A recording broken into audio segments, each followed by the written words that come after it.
우리 하나님 앞에 기도드리겠습니다. 전능하신 하나님 아버지, 우리 오늘 금요 치료 예배로 하나님 앞에 예배드립니다. 이 시간 주님 함께 하시고 성령의 도우심과 역사하심과 구원의 은혜가 있게 도와주옵시고, 우리 주님 앞에 부르짖어 간구할 때에 하나님께서 우리의 기도에 응답하셔서 이 세상의 어둠의 권세가 떠나가고 하나님의 나라가 임해지는 놀라운 역사 있게 도와주옵시고, 우리 모든 믿음의 성도들에게 풍성한 은혜와 복을 더하시옵소서. 구원의 역사 이루어 주시기를 소망하며 우리를 구원해 주신 예수님의 이름으로 기도드립니다. 아멘. 우리 하나님 말씀 같이 보겠습니다. 누가복음 24장 44절에서 53절까지 우리 다 같이 오늘은 성경책을 찾아서 보겠습니다.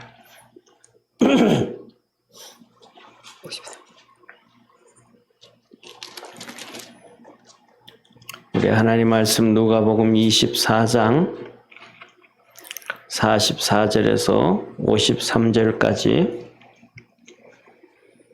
한 절씩 교독하겠습니다. 또 이르시되 내가 너희와 함께 있을 때에 너희에게 말한 바 곧 모세의 율법과 선지자의 글과 시편의 나를 가리켜 기록된 모든 것이 이루어져야 하리라 한 말이 이것이라 하시고, 이에 저희 마음을 열어 성경을 깨닫게 하시고, 또 이르시되 이같이 그리스도가 고난을 받고 제3일에 죽은 자 가운데서 살아날 것과 또 그의 이름으로 죄 사함을 얻게 하는 회개가 예루살렘으로부터 시작하여 모든 족속에게 전파될 것이 기록되었으니 너희는 이 모든 일의 증인이라. 볼지어다 내가 내 아버지의 약속하신 것을 너희에게 보내리니 너희는 위로부터 능력을 입히울 때까지 이 성에 유하라 하시니라. 예수께서 저희를 데리고 베다니 앞까지 나가사 손을 들어 저희에게 축복하시더니 축복하실 때에 저희를 떠나 하늘로 올리우시니 저희가 그에게 경배하고 큰 기쁨으로 예루살렘에 돌아가 늘 성전에 있어 하나님을 찬송하니라. 아멘. 오늘 이렇게 누가복음 24장이 거의 마무리가 되어지는데요. 오늘 제목은 우리의 마음을 좀 열어주옵소서 하는 그러한 제목입니다. 하나님께서 우리의 마음을 열어주셔서, 하나님이 우리의 마음을 열어주셔서 우리가 정말로 믿음 안에서 살아갈 수 있는 그러한 놀라운 은혜와 축복이 있기를 주의 이름으로 축원합니다. 오늘 여기에 본문 말씀을 보면 그렇게 말씀하셔요. 이제 예수님께서 부활을 하셨어요. 3일 만에 부활하셨고, 부활한 모습을 막달라 마리아가 보고 와서 제자들에게 얘기했더니 베드로와 요한이 막 뛰어서 무덤에 가봤더니 정말로 그대로 그 큰 돌문이 열려져 있고 임박아놨던 문이 열려져 있고 예수님이 입고 계셨던 세마포가 개어져서 있었다 이 말이에요. 그리고 그 다음에는 그래서 이들도 돌아오면서 이상하다 그러고 돌아왔단 말이에요. 그리고 저녁 때가 됐어요. 저녁 때가 됐는데 이 오후에, 주일 오후에 이제 엠마오로 가는 두 제자가 가다가 예수님을 만났어요. 그리고 저녁 먹다가 예수님을 발견한 거잖아요. 알았잖아요.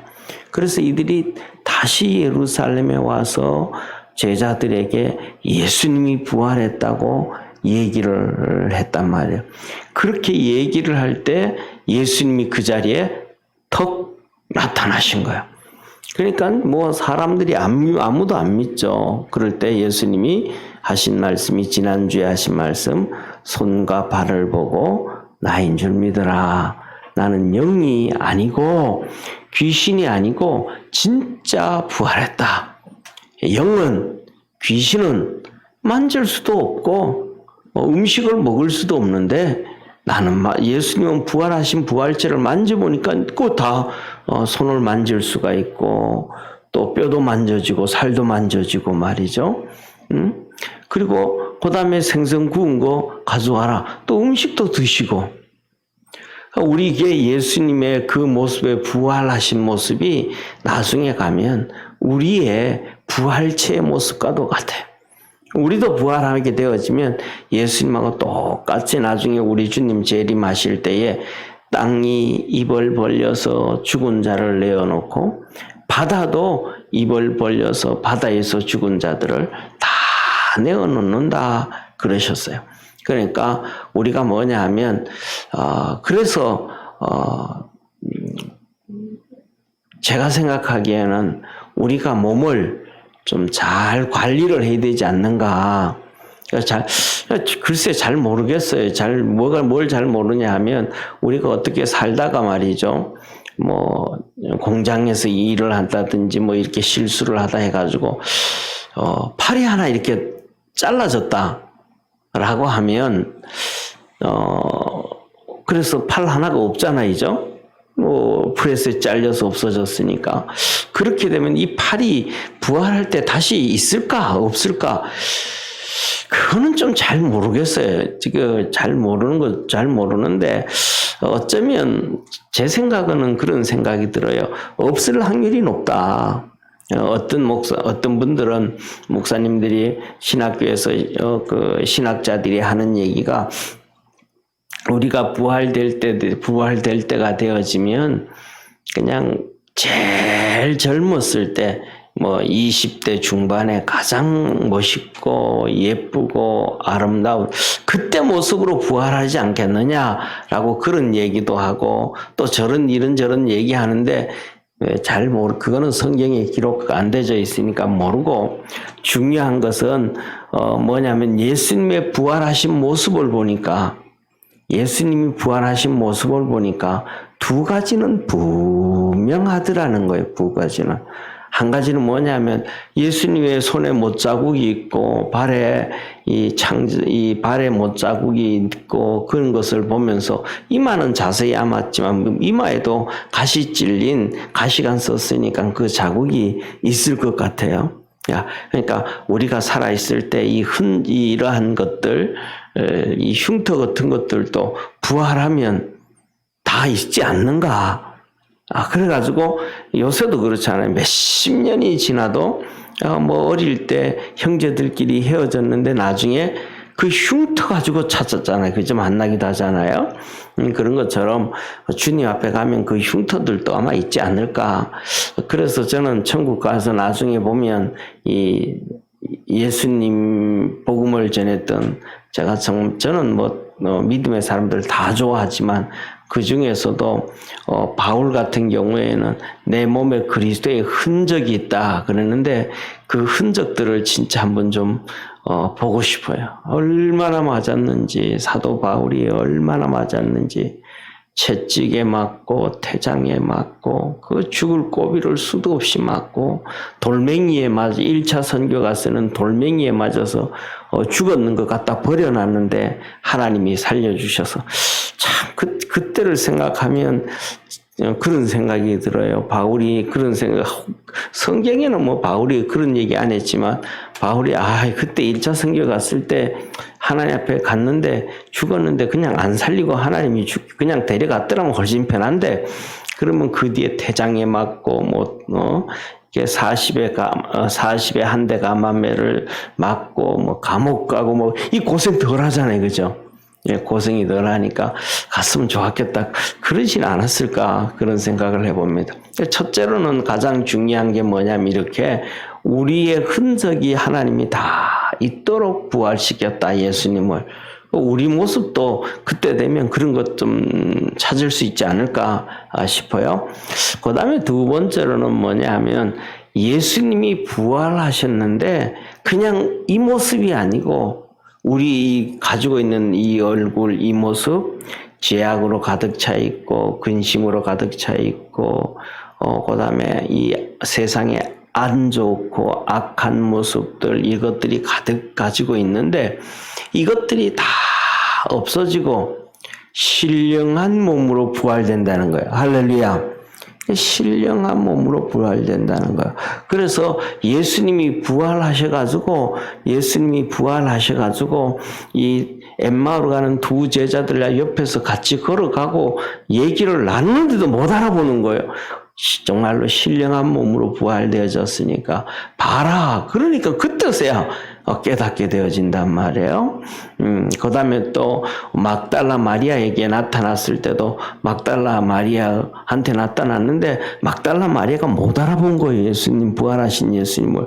신령한 모습으로 부활됐으니까. 그래가지고 그 앞에 엎드려가지고 동산직인 줄 알고, 동산직이면 그러면 로마 군병이잖아요. 그죠? 로마 군병. 그러니까 막달라 마리아도 그때 새벽에 가서 정신이 없었어요. 정신이 없으니까 로마 군병인지 아니면 예수님인지도 구분도 못할 정도니까 그러니까 그 발 앞에 엎드려가지고 동산직인 줄 알고 여기 시체 누가 가져갔냐고 좀 알려달라고 그렇게 얘기하니까 예수님이 마리아야 하고 이름을 불렀잖아요. 그때서 눈이 열려가지고 예수님을 봤단 말이에요. 그러니까 두 번째로는 우리가 고린도전서 15장에 말씀하신 것처럼 우리의 몸이 부활되어질 때는 정말로 신령한 모습으로 이 추한 모습 다 없어지고 하나님께서 우리 몸을 흙으로 만드셨는데 그 흙이 아니고 이제는 정말로 신령한 몸으로 바꾸어지고 만들어진 그런 게 하나님께서 변해시켜 주실 것이다. 그래서 우리가 그 신령한 부활체를 바라보며 주님께서 열심히 신앙생활을 하셨습니다. 할렐루야.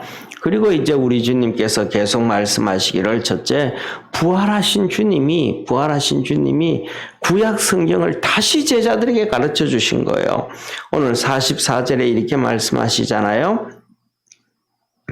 또 이르시되 내가 너희와 함께 있을 때에 너희에게 말한 바 곧 모세의 율법과 선지자의 글과 시편의 날을 가리켜 기록된 모든 것이 이루어져야 하리라 한 말이 이것이라 하시고, 그러니까 살아 계실 때도 구약 성경에 예수님에 대해서 메시아에 대해서 계속 가르쳐 주신 거예요. 근데도 못 알아듣는 거예요. 그러니까 그리고 그 다음에 또 부활하신 예수님이 그 말씀을 또 가르쳐 주신 거예요. 모세의 글, 그러면 창세기, 출애굽기, 레위기, 민수기, 신명기 5권이잖아요.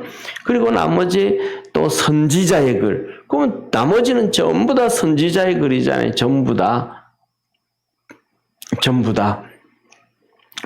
여호수아서부터 시작해서 사무엘, 상하, 룻기 전부 다 이사야, 예레미야, 다니엘, 호세아, 아모스 구약 성경 다 하잖아요. 그냥 역사서 몇 권만 빼놓고 열왕기 상하, 역대 상하 요것만 빼놓고는 전부 다 선지자의 글이잖아요. 그리고 시편 여기서 말씀하신 시편들 시편과 아가서도 또 똑같고 전도서도 똑같고 욥기도 전부 다 선지자의 글이잖아요. 그죠?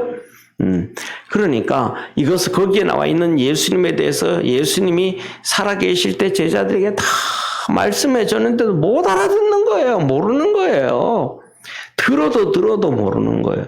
그리고 오늘도 부활하신 주님이 가르쳐 주는데도 모르는 거예요. 그러니까 오늘 여기에서 이렇게 하시잖아요. 45절 우리 같이 한번 읽습니다. 45절 같이 읽습니다. 시작. 이에 저희 마음을 열어 성경을 깨닫게 하시고, 이때 예수님 뭐 한 거예요? 예수님이 강제로 아무리 가르치고 아무리 얘기해줘도 못 깨닫고 모르는 거예요. 그리고는 뭐라 그래요? 예수님이 마음을 열어서 강제로 깨닫게 해주실 거예요. 오늘 마음을 열어주셔서 우리가 정말 주님이 우리 마음을 좀 열어줘야 돼요. 이 수십 번, 수백 번, 수천 번을 얘기해도 못 깨닫는 거예요. 모르는 거예요. 사람이 뭐예요? 전부 자기 생각대로 살아. 전부 자기 생각대로 살아가니까. 이게 뭐냐면 심각한 거예요. 특히 이스라엘 백성들은 메시아 관이 정립되어져 있어요. 구약 성경을 잡아서 우리가 예수님을 믿잖아요. 그죠? 구약 성경을 쭉 이렇게 모세오경을 쭉 보면서도 우리가 잘 알아요, 몰라요? 메시아에 대한 기록들을 잘 알아요, 몰라요? 몰라요. 잘 몰라요. 구약에 기록된 메시아의 내용에 대해서 잘 몰라요. 우리가 대표적으로 창세기 3장 15절 16절 얘기하면서 뱀한테 하나님께서 말씀하시기를 여인의 후손이 너는 여인의 후손이 내 머리를 상하게 할 것이고 너는 그 발 뒤꿈치를 물 것이다. 모르는 그게 예수님의 십자가의 죽음과 부활과 이게 어떻게 이해가 되는 거예요? 도저히 이해가 안 되어지는 거예요. 레위기에 기록되어져 있는 레위기에 기록되어져 있는 번제, 소제, 화목제, 속죄제, 속건제, 전제, 화제, 거제, 요제 이런 수많은 제사가 어떻게 예수님의 십자가고 예수님과 함께 되어지는지 도저히 이해가 안 되는 거예요. 구약의 출애굽기 24장부터 기록되어서 시내산에서 모세가 성막을 보고 그것을 이스라엘 백성들이 성전을 다 지었는데 그 안에 있는 촛대, 그 다음에 놋제단, 물두명, 그 다음에 떡상, 향단, 촛대, 법궤, 속죄소, 그 다음에 거기 있는 모든 것들이 어떻게 예수 그리스도의 몸이냐는 거죠. 그냥 우리가 성경을 쭉 읽어보면 몰라요. 아, 성경은 이렇게 지었구나. 아, 이거는 이런 거구나. 아, 뱀하고 이렇게 여인의 후손이 뱀 머리를 상하게 할 것이고, 뱀은 이 발꿈치를 물 것이구나. 아, 그게 발 뒤꿈치를 무는데 십자가의 죽음이라는 것은 상상도 하지 못한단 말이에요. 그러니까 구약에 기록되어져 있는 예수 그리스도. 그런데 그 몇 가지는 가장 기본적인 건 아죠. 동정녀 마리아에서 이사야서에 나타난 동정녀 마리아가에서 몸이 태어난다는 사실이라든지 이 베들레헴에서 탄생하시는 거라든지 이런 거는 뭐냐 하면 지도자들만 알아요. 오늘날도 유대인들은 신약 성경은 아예 못 읽게 하고 유대교는 오늘날도 이사야서를 읽으면서도 이사야 53장에 기록되어 있는 그 성경은 아예 못 읽게 해버려요. 그냥 쉽게 말하면 뱃속에 있을 때부터 아이들을 그렇게 세뇌를 시켜버려가지고 이스라엘 백성들은 당연히 이사야 53장을 안 읽어요. 그러니까 그것만 딱 읽어줘도 이거 예수님이네. 마태복음을 그리고 그다음에 신약 성경을 쭉 읽게만 해줘도 이거 예수님이네. 그냥 알게 되어지는데 그것을 숨겨버려요. 그래가서 안 읽어요. 아예 그냥 안 읽어요. 유대교에서 아예 그걸 안 읽어요. 그리고 유대교를 믿는 유대인들이 아예 그것을 읽을 생각도 안 해요. 아예. 그런데 그런 것과 똑같이 예수님 시대에 그들 속에 메시아관이 있었어요. 대대로 내려오면서 메시아를 얘기하면서 메시아가 하나님의 아들이 이 땅에 와서 우리를 구원하실 텐데 우리를 구원하는 것은 바로 뭐냐 하면 쉽게 말하면 모세와 같은 그런 선지자가 올 거다. 그렇게 나타난다. 왜냐하면 BC 예수님이 오실 때 예수님이 오시기 전 700년 전에 BC 722년 700년 전에 북이스라엘이 멸망을 당하고 독립이 안 된 거예요. 다 흩어져 사는 거예요. 디아스포라로. 그리고 그 다음에 그로부터 또 600년 지난 586년에 바벨론으로 다 포로 가서 흩어져 사는 거예요. 그러다가 돌아와서 돌아오긴 하지만 계속 식민지로 사는 거예요. 그러다가 나중에는 헬라의 식민지로 살다가 잠깐 독립을 했다가 아수르 식민지로 있다가 거기서 잠깐 독립을 했다가 그리고 다시 로마의 식민지로 사니까 그 700년 동안 계속해서 식민지로 사는 거예요. 그전에는 애굽의 종살이로 400년을 살았으니까 그때 하나님께서 모세를 통해서 건져줬잖아요. 그러니까 그 모세는 첫째 하나님이 보낸 사람이잖아요. 그러니까 첫째는 영적 지도자. 그 다음에 두 번째는 정치적 지도자. 그 다음에 세 번째로는 광야 40년을 다니면서 먹을 것을 해결해 준 그러한 경제 지도자. 이 세 가지. 요새도 전 세계 사람들이 똑같이 얘기하잖아요. 지도자들 보면, 옛날에 같은 경우에는 특징 중에 미국 대통령 같은 경우에는 걸프 전쟁에서 승리를 하고도 연임을 못했던, 부시 대통령이 있잖아요. 아버지 부시. 걸프 전쟁에도 승리하고도 연임을 못한 거예요. 연임 못한 이유가 한 가지예요. 클린턴이 나타나서 한마디 한 거예요. 한마디에 그냥 정권 잡아버린 거예요. 그 한마디가 뭐예요? 쉽게 말하면 이 얘기한 거예요. 바보야, 중요한 거는 경제야. 잘 먹고 잘 살아야 돼. 경제가 문제야. 이 슬로건 하나로 그냥 뒤집어져 버린 거예요. 다 뒤집어져 버린 거예요. 우리나라도 그렇잖아요. 대선할 때 보면 하나 슬로건 딱 내거면 그걸로 그냥 상대방 그냥 넘어뜨리고 당선되잖아요.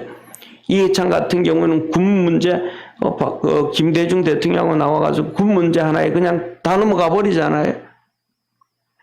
하나로 그냥 슬로건 하나로 끝나버리는 거예요. 그러니까 이 세 가지가 항상 같이 다니는 거예요. 영적 지도자, 그 다음에 정치적 지도자, 그 다음에는 경제문. 왜? 이스라엘 백성들이 우리가 성경을 보면 막 정말로 비참하게 살잖아요. 바벨론의 식민지, 페르시아의 식민지로 있을 때 얼마나 가난하게 비참하게 사는지 상상을 초월하잖아요. 페르시아와 바벨론의 세금을 내기 위해서 논밭을 팔아야 되고 자식들을 팔아서 세금을 낼 정도고, 그러니까 너무너무 비참하게 살잖아요. 예수님 시대도 그렇잖아요. 하루 3끼를 못 먹는 것이 90% 이상이잖아요. 그러니까 하나님 앞에 저주받으면 제일 먼저 그 경제적인 어려움에 타격이 오는 거예요. 그러니까 비참하게 사니까 이스라엘 백성들은 그 몇백 년 동안 경제 문제가 핵심이 되는 거예요. 그 다음에 정치 문제가 핵심이 되는 거예요. 왜? 바벨론의 식민지, 페르시아의 식민지, 헬라의 식민지, 아수르의 식민지, 그 다음에 로마의 식민지, 계속해서 그냥 정치적인 지도가 얘기할 수밖에 없는 거예요. 그 다음에 가난하니까 뭐예요? 경제적 식민지. 그러니까 메시아가 오면 로마도 물리치고, 그건 뭐예요? 정치적 지도자. 할렐루야. 그 다음에 하나님의 아들이니까 영적 지도, 엄청난 기적과 이적을 행하고 홍해도 갈랐던 것처럼 그 역사. 그 다음에 우리 가난한 것을 다 해결하실 분. 이렇게 세뇌가 딱 되어져 버리니까 예수님이 그 제자들에게 성경을 아무리 설명을 하고 아무리 얘기해도 안 깨어지고 깨닫지를 못하는 거예요. 자기 생각에 딱 잡혀서 오늘도 우리가 살아가면서 하나님의 말씀에 귀를 기울이지 않고 내 생각에 딱 잡히고 내가 옛날에 배운 것에 딱 잡혀지면 깨달을 수가 없는 거예요. 그래서 나중에 저희들도 깨달은 것 중에 하나가 뭐냐면 우리 성도들에게 여러 번 말씀드렸던 것처럼 신학교를 갔는데 1학년 들어갔는데 교수님들이 그러는 거예요. 지금까지 여러분들이 알고 있던 성경 지식을 백지하라는 거예요. 다 잊어버리라는 거예요. 다시 시작하라는 거예요. 거기에서 나 같은 경우에는 엄청난 반감이 막 생겼었어요. 내가 읽은 성경이 잘못된 성경인가? 잘못된 성경 아닌데, 내가 교회에서 성경 공부한 것이 잘못된 성경 공부 아닌데, 정상적으로 정말로 요새는 우리나라에서 많이 이렇게 성경 공부 교재가 만들어졌지만 옛날에 우리가 성경 공부할 때는 전부 외국에서 그때는 우리나라 자체 성경 공부가 교재가 거의 없어서 외국어 거의 번역해가지고 만들어내가지고 전 세계에 퍼져 있는 성경 공부 교재고 내가 지금 여기 신학교까지 왔는 것은 주님이 나를 분명히 불러서 내가 왔는데 이런 것들을 다 그냥 없고 백지 상태에서 공부하라니까 도저히 막 반감이 엄청나게 생긴 거예요. 그런데 나중에 보니까 그 말씀을 이해가 되는 거예요. 그 내려놓을 줄 알아야 깨닫게 되는 거예요. 하나님의 말씀을 알게 되고 깊이 들어가게 되어지고 내 걸 가지고 있던 상태라면 높이 뛸 수가 없는 거예요. 우리가 사랑하는 성도님, 우리가 시골에서 살고 우리가 평상시에 살 때는 우리 여기 다 이렇게 살았지만 학교 다닐 때 남자아이들은 축구하고요. 여자들도 마라톤하고 달리기 하잖아요. 그죠? 근데 잘 뛰잖아요. 근데 선수가 되고 학교 대표가 되고 선수가 되고 나가면 자기가 신던 신발 하나도 안 신어요. 런닝화 다 신어요. 런닝화. 평상시에 신고 고무신 신고 뛰고 맨발로 뛰던 식으로 안 뛰어요. 런닝화 다 신어. 스파크 그 다음에는 런닝화 신다가 그 다음엔 정말로 국가대표가 되어지면요. 트랙을 뛸 때 스파크 신어요. 다 바꿔요. 그리고 그 다음에 그때는 그냥 열심히 뛰기만 했지만은 국가대표가 되어지고 운동장에 가게 되면 코치가 수도 없는 코치가 붙어요. 스타트 코치, 네가 지금 출발 이렇게 했는데 이것 바꿔야 된다. 스타트 코치가 생기고요. 그 다음에 중간 스퍼트 하는데 어떻게 뛰어야 되는 코치가 붙고요. 마지막에 어떻게 결승골 들어올 때 어떻게 뛰는가. 체력 배량은 어떻게 할 것인가. 분야마다 코치가 다 붙어서 다 새로 만들어주는 거예요. 할렐루야. 근데 나는 코치 필요 없어요. 나는 옛날부터 이렇게 뛰었으니까. 고집하면 절대로 실력이 더 커지지가 않는 거예요. 우리 속에 하나님 말씀을 다시 한번 간직할 수 있는 축복의 성도가 되기를 축원합니다.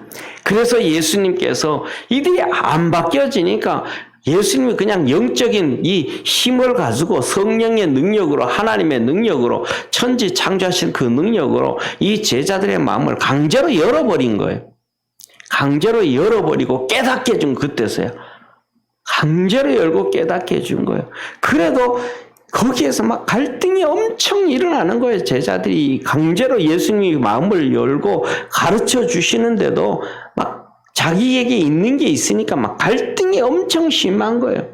그래가지고 베드로 같은 경우에는 앉아 있다가 나중에 뭐라 그래요? 제자들 보고 야, 나는 아무래도 안 되겠다. 나는 고기 잡으러 가야겠어.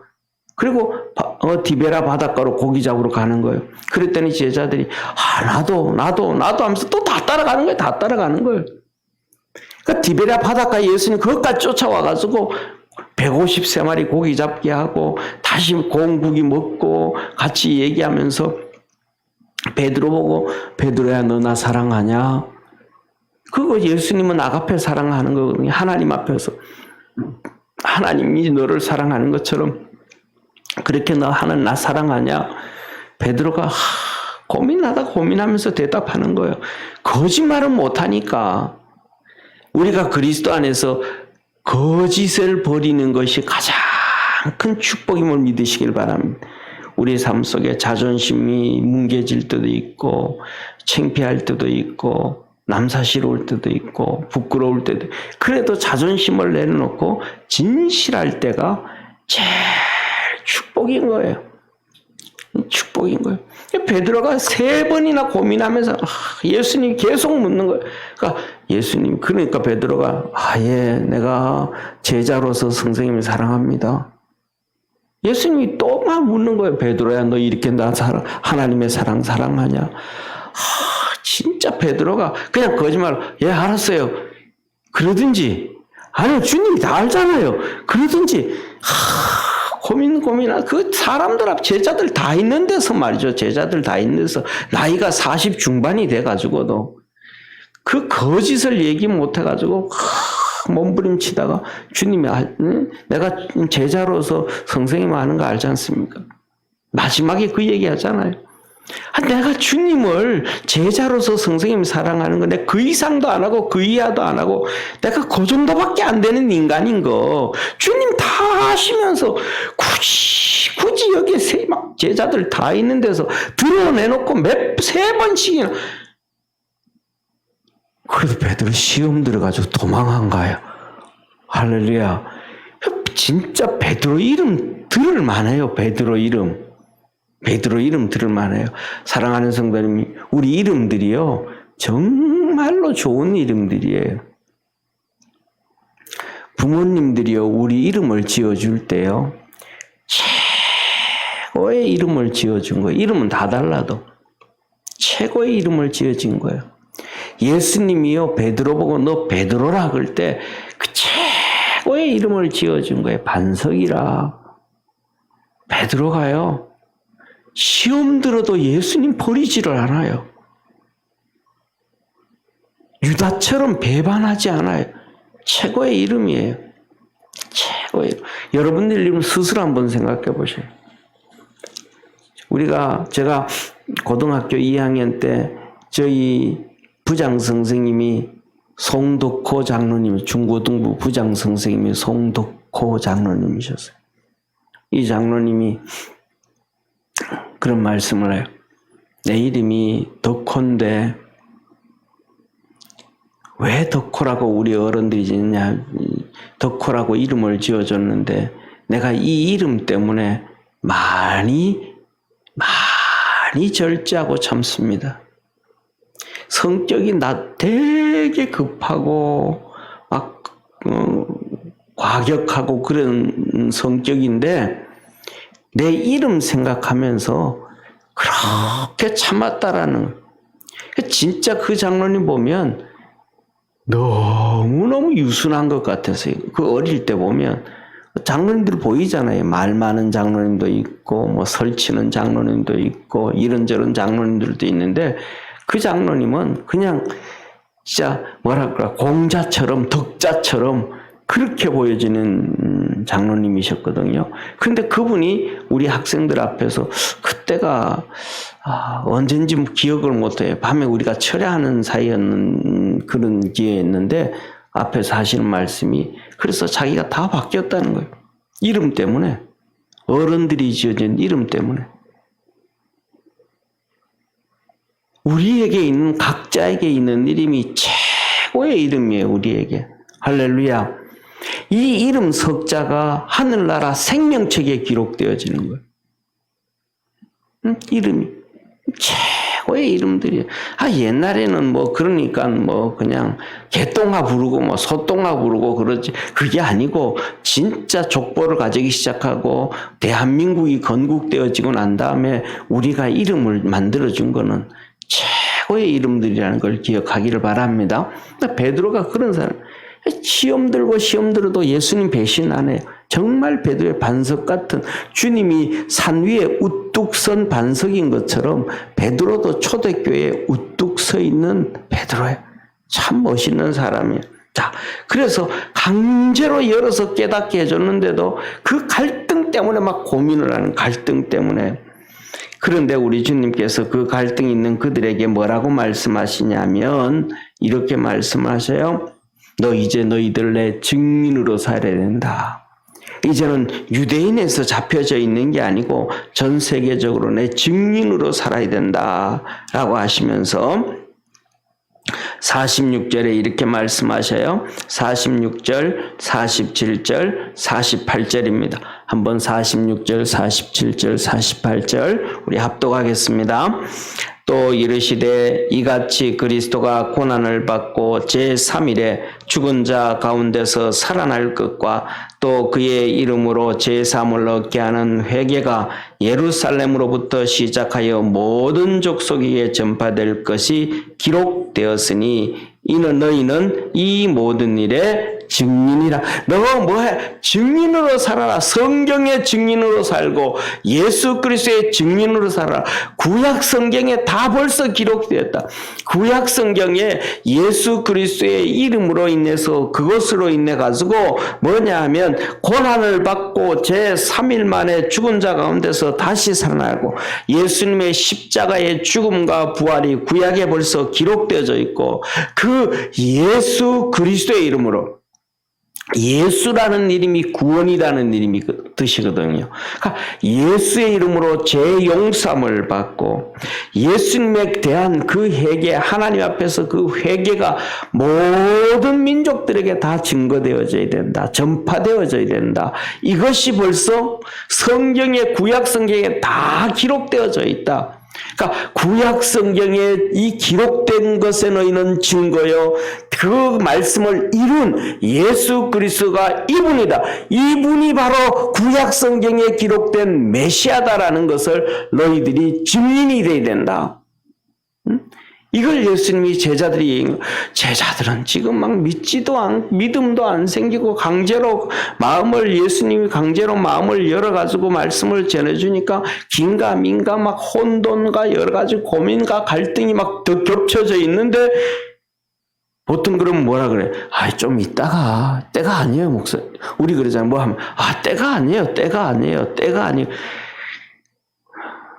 사랑하는 성도님, 우리는 때를 찾다가 늙어 죽습니다. 때를 찾다가 아무것도 못하고 아버지 앞에 갑니다. 그래서 주님은 우리에게 하신 말씀이 한 가지입니다. 때를 얻든지 못 얻든지. 때를 얻든지 못 얻든지. 그냥 전화를 듣든지 아니 듣든지, 알든지 모르든지, 행하든지 행하지 않든지, 순종을 하든지 순종을 안 하든지, 욕을 하든지 욕을 하지 않든지, 칭찬을 하든지 아니하든지, 그냥 우리는 하나님 앞에서 우리의 할 것을 각자가 다 하면 되는 거예요. 할렐루야. 목사는 목사로서 그냥 할 거 다 하면 돼요. 전도사는 전도사로 그냥 할 거 다 하면 돼요. 권사는 권사로서 그냥 할 거 다 하면 돼요. 장로는 장로로서 할 거 다 하면 돼요. 평신도는 평신도로 다 하면 돼요. 저 사람도 안 하는데 저것도 안 하는데요. 저 큰 교회도 안 하는데 이쪽 교회도 안 하는데 누구도 안 하는데 그거 필요 없어. 그냥 내게 있는 것만 하면 되는 거예요. 그게 바로 하나님 앞에 서 있는 사람이고 사명 가운데 사는 사람임을 깨닫기를 축원합니다. 사랑하는 성도님, 때를 찾았다면요, 예수님 그때 아니에요. 예수님 오신데 아무도 인정 안 하잖아요. 안 받아주잖아요. 다 배신하잖아요. 요한복음 1장에 자기 땅에 오매 자기 백성이 영접지 않아야 했다. 영접하는 자 곧 그 이름을 믿는 자이든 하나님의 자녀가 되는 건설. 영접 안 하는데 왜 와요, 예수님이? 그건 사람의 때지 하나님의 때가 아닌 거예요. 하나님의 때는 그냥 365일 12달 내낸 거예요. 우리가 그렇게 하나님 앞에 살아가기를 축원합니다. 이렇게 이들이 깨닫지도 못하고 알지도 못하고 순종하지도 못하고 믿음으로 결단하지도 못하고 그렇게 살려고 마음 먹지도 않았는데 예수님 다 얘기하시고 그 다음에는 뭐예요? 너희들 성령 받아야 된다. 그렇게 말씀하신 거예요. 49절. 우리 49절 한번 봅니다. 볼지어다 내가 내 아버지의 약속하신 것을 너희에게 보내리니 너희는 위로부터 능력 입히울 때까지 이 성에 유하라 하시니라. 성령을 받아야 된다는 거예요. 성령을 받아야 된다.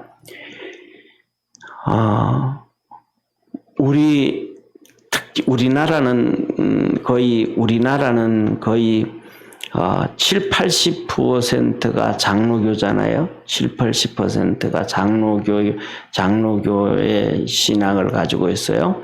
이 장로교의 신앙인데, 저도 공부를 했지만, 장로교 신학을 공부를 했지만은, 이 성령에 대해서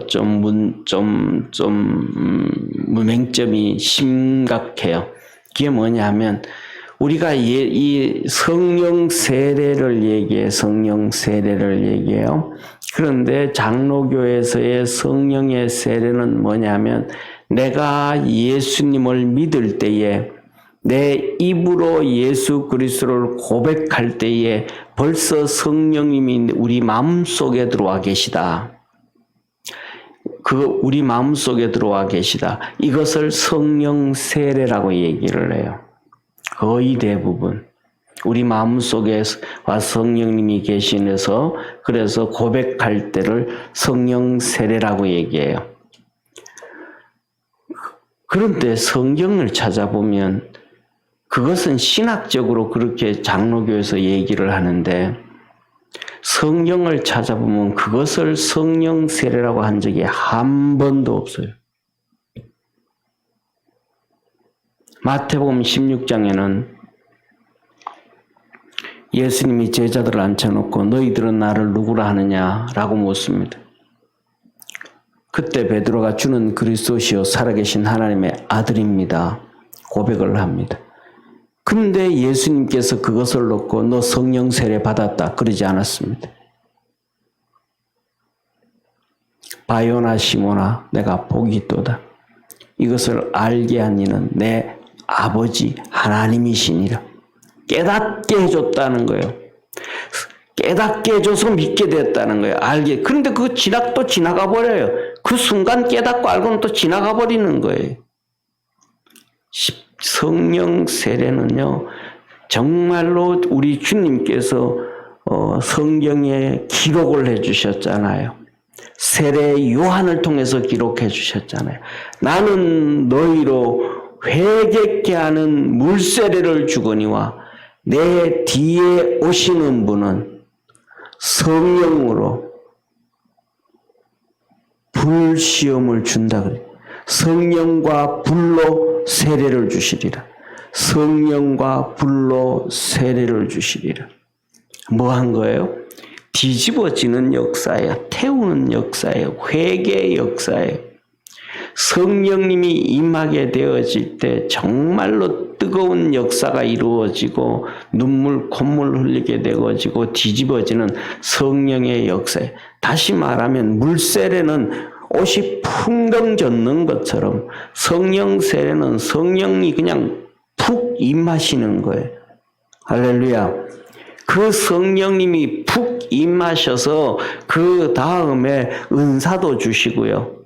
그 다음에 하나님의 역사가 이루어지는 그 지금 말씀하시는 성령의 그 은사는요. 일반적으로 뭐냐 하면 이제 네 가지 은사를 얘기했잖아요. 언어적 은사와 그 다음에 두 번째 표적적 은사와 세 번째 사역적 은사와 네 번째 인격적 은사를 얘기했잖아요. 그러니까 성령님의 성령세를 푹 받고 나면 성령의 성령세를 푹 받고 나면 성령이 확 임하고 나면 첫째 언어적 은사, 믿음의 역사라든지 이런 것들이 나타나요. 표적적 은사가 있어요. 그 다음에 성령이 푹 임하고 나면 인격적으로 바뀌어져 가요. 사랑과 희락과 화평과 오래 참음과 자비와 양선과 충성과 온유와 절제와 이러한 성령의 열매들이 맺어져 가요. 뻔한 얘기 하잖아요. 아, 나는 천성은 안 바뀌어. 그런 얘기 하잖아요. 뭐예요? 성령 세례가 없었던 거예요. 성령 세례가 한 번이 아니고 두 번, 세 번, 네 번 경험되어지면 그것으로 인하여 충만케 되어짐을 깨달으시기를 바랍니다. 그래서 그것을 유지해 가는 거예요. 그러니까 성령의 역사가 없으니까 안 바뀌는 거예요. 아무리 얘기해도 안 바뀌고 아무리 뭐해도 안 바뀌고 예수님께서 제자들에게 3년 동안 데려다니면서 구약 성경을 아무리 설명해줘도 안 바뀌는 거예요. 모르는 거예요. 깨닫지 않는 거예요. 예수님이 강제로 가슴을 열고 마음을 열고 가르쳐줘도 긴가민가 그러다가 또 지 생각 때문에 베드로처럼 나 디베라 고기 잡으러 간다. 또 지 생각대로 가는 거예요. 그러다가 그가 오순절에 성령님이 임하니까 뒤집어진 거예요. 할렐루야. 성령 세례를 받고 나니까 성령 세례를 통해서 은사를 받았어요. 방언을. 성령의 세례를 통해 가지고 믿음의 은사를 받아요. 성령의 세례를 통해서 지혜의 은사를 받아요. 성령의 세례를 통해서 말씀을 깨닫는 은사를 배워요. 성령의 세례를 통해 가지고 나도 정말로 진짜 직분을 사모해야 되겠구나. 그냥 다른 사람 다 권사되고 다른 사람 다 집사되고 다른 사람도 그러니까 나도 자존심 있지, 장로는 한번 해봐야지. 이게 아니라니까요. 성령 세례를 받고 나면 직분에 대한 갈망이 생기는 거예요. 하나님, 내 정말 하나님 나라를 위해서 일해야 되겠다라는 속에서 우러나는 갈망이 생기는 거예요. 그래서 뭐냐 하면 하고 자기가 누구 때문에가 아니고 사람 때문에가 아니고 자존심 때문에가 아니고 날 위해서 죽으신 예수님 때문에 하나님의 나라와 교회 때문에 위해서 내가 한번 해야겠다고 자기를 십자가에 태우는 거예요. 이게 성령 세례예요. 할렐루야. 이 성령 세례가 있어야 주의 종으로 부름을 받는 거, 주의 음성을 듣는 거예요. 귀신의 음성인지 자신의 소리인지 지난번 말씀드렸잖아요. 칼빈이 한 얘기가 자의적 응답과 자의적 해석, 거기에 빠지지 아니하고 주의 음성을 분명히 들을 수가 있다 이 말이에요. 성령 세례가 있어야 성령의 열매가 맺어지고 인격적 열매가 맺어지고 신앙의 사람이 되어지는 거예요. 사랑하는 성도님, 예수 안 믿어도요 인격적으로 훌륭한 사람 정말로 많습니다. 그 사람들이 그러면 성령 세례 받아서 그런 거예요? 아니에요. 성령 세례를 받고 인격적으로 바뀌는 것과 그냥 사람들이 얘기하는 인격적이라는 것과는 차이가 있는 거예요. 그래서 오늘 이 성령을 하나님은 우리에게, 예수님은 우리에게 받으라고 얘기하는 거예요. 그리고 그것을 예수님은 약속해 주신 거예요. 그러니까 우리는 약속을 붙잡고 기도할 수 있는 믿음의 성도 되기를 바랍니다. 이 성령 세례는요, 오늘 본문 말씀을 보면 위로부터 능력을 입는 거예요. 성령 세례는 위로부터, 하나님으로부터 능력을 입는 거예요.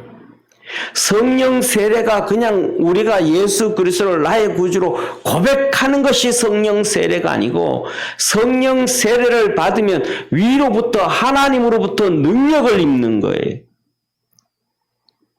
세상의 능력이 아니고 하나님으로부터 능력을 입는 거예요. 그래서 오늘 본 말씀 그렇잖아요. 49절에 너희는 위로부터 능력을 입혀올 때까지. 성령 세례를 받은 위로부터 능력을 입는 거예요. 그래서 사도행전 1장 8절에 말씀하시잖아요. 너희가 성령이 너에게 임하시면 너희가 뭘 받고? 권능을 받고 위로부터 능력을 입고 권능을 받고. 그러면서 하나님 말씀하시죠. 너희는 이 성에 유해라. 성령 세례를 받을 때까지 이 성에 유해라. 사랑하는 성도님, 성령 세례의 특징은요, 성령 세례를 받을 수 있는 방법은요, 딱 두 가지입니다. 첫째, 교회 안에서 함께 기도할 때요. 두 번째, 정말 건전한 믿음의 성도들이 자기들끼리도 그럴 수도 있지만 지도자 아래서 같이 모여서 기도할 때요. 그러니까 함께 기도할 때가 특징입니다. 그것을 통해서 좀 전에 말씀드렸던 것처럼 성령 세례를 받고 또 성령 세례 그게 있다가 또 성령 세례를 경험하고 또 성령 세례를 받고 그래서 충만하게 되어져 가면 어느 수준이 올라가면 자기 스스로 혼자 앉아서 기도하고 스스로 해서 성령의 음성을 듣고 하나님의 이끌림을 받아도 자의적 해석과 자의적 응답이 안 될 수가 있어요. 그러나 그렇지 않으면 끝에 가면 다 문제가 터져요. 제가 알고 있는 어떤 사람도요, 곁길 가는 거예요. 영이 잘못 잡혀서. 목사인데도 곁길 가는 거예요.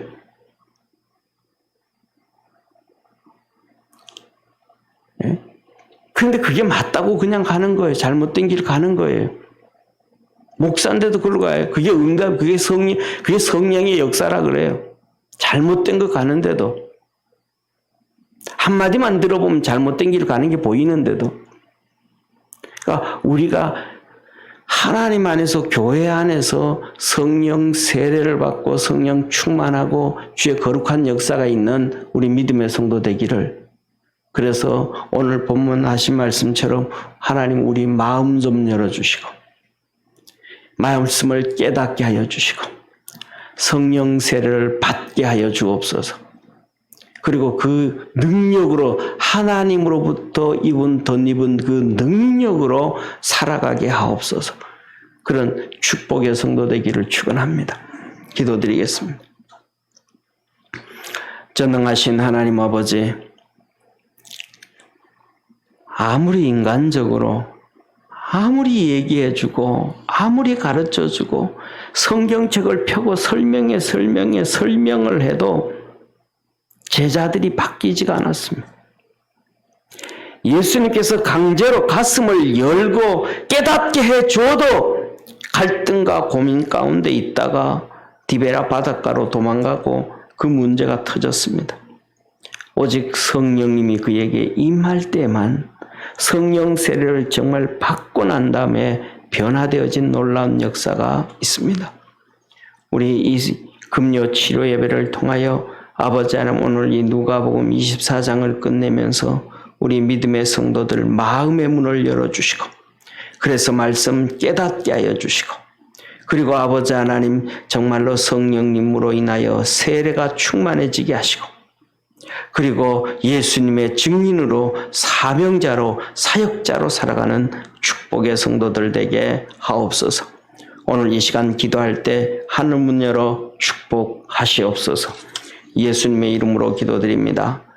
아멘.